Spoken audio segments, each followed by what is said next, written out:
This is Nathan with Potomac Bead Company, and I'm going to show you how to layer your glass, or what's also sometimes called cold fuse your glass, in preparation for glass fusing in the kiln. So in this, I'm going to do an actual 3-layered piece of glass. So I'm going to use black on the bottom. I'm going to use some various dichroic glass pieces as the center layer, and then I'm going to take and cut a piece of crystal to go over the top. It's that will give it this kind of look once it's done as a pendant. And the glass layer on top is what gives it some of that depth. Whereas if it was not, if it did not have that layer on top, it would probably have more of a matte look like this.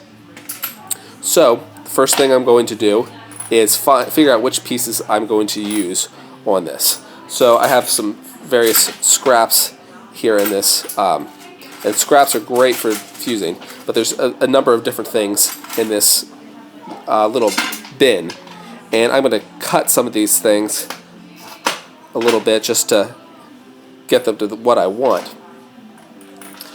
And we did another video on cutting if you haven't tried to cut glass before. It's not very difficult to do. Overall, this is a very easy process, fusing glass. Just the time-consuming expense is often in the materials themselves, either the glass or the kilns and a lot of the various things you need. So I'm going to use a mixture of these things to make these pieces of glass. Set them aside. And I'm going to take some glue. You can use pretty much any glue. In this case, I'm just going to use some basic glue you can get at the store, some clear glue.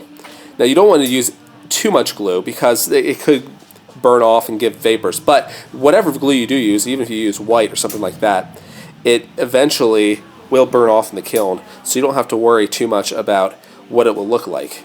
So I'm just dabbing on enough so that my pieces will actually stick, and once I start moving them around, getting ready to put them in the kiln, I don't have to worry. Oops, I dropped it down, face down. I got a paper towel here that I'm going to use. Paper towels are another thing that can come in useful just for making sure whatever you're using is clean. So I'm just going to layer these things in whatever design is desired. And one of the most frustrating things if you don't actually use a little bit of glue is if you go to put something in the kiln and during the heating process, a layer falls off, and you open it up hours and hours later and find out that something bumped or got moved around, and now you've got to redo it or fix it or just start over. And you can actually use a couple different. You can do more than just 3 layers. So I want that to go there, and I don't really feel like messing with it and cutting it again. Now I actually have 4 layers.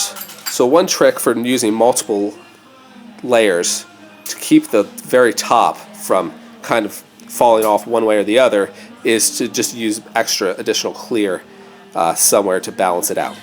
So the last thing I'm going to do is cut my top piece of glass to fit over top of it.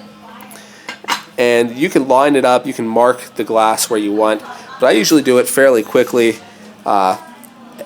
and just kind of eye it up and make my cuts.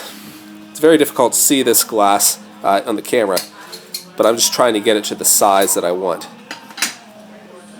And usually with the top layer you want it to overlap slightly, and the overlapping will let the glass melt down over the edges, the very top glass, so that you don't have a little bit of one of your middle pieces sticking out or something like that.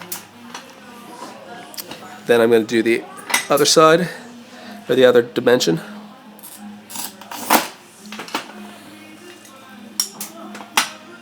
Now I have my piece of glass. I just have to reposition this.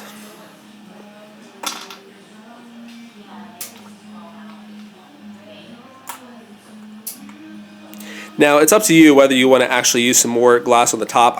Or more glue. I'm going to just put a little bit on, so you don't even really notice it once it burns off. And that's my piece. Now you'll notice there's very sharp angles. All of that tends to melt out in the kiln.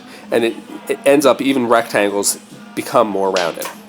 So at this point, I'm going to take this piece, transport it to my kiln shelf, which you want to have either kiln paper on or pre-wash with a kiln wash to ensure that the glass, when it melts, doesn't stick to that clay shelf. And once my shelf is full, I will send it through the firing process. I'm not going to do a video on the firing process itself. It really depends what you want to do. There's things called tack fusing or full fusing. There's slumping. So some of the kilns actually have pre-programmable types of devices that can do that schedule yourself, or you can schedule all of the timings you want for firing, or the last option would be to sit there and adjust as you need to using a clock or a watch. For those specifics, you might want to just look up what some other people have used for firing, but essentially you go up to a high temperature for about 10 minutes. That's what actually does the melting, and then you hold at a slightly lower temperature for about half an hour, and that hardens the glass. But you have to wait till the glass completely cools before you take anything out. If you try to take it out early or open up the kiln, the cool air can often cause cracking. So patience is unfortunately a virtue in this case, where things look different when they come out, so you don't always know exactly what it's going to look like at the end, but you can often be happily surprised. So I hope you enjoy trying this out when you get a chance, and watch some of our other videos on how to do a variety of different jewelry making activities. Thanks.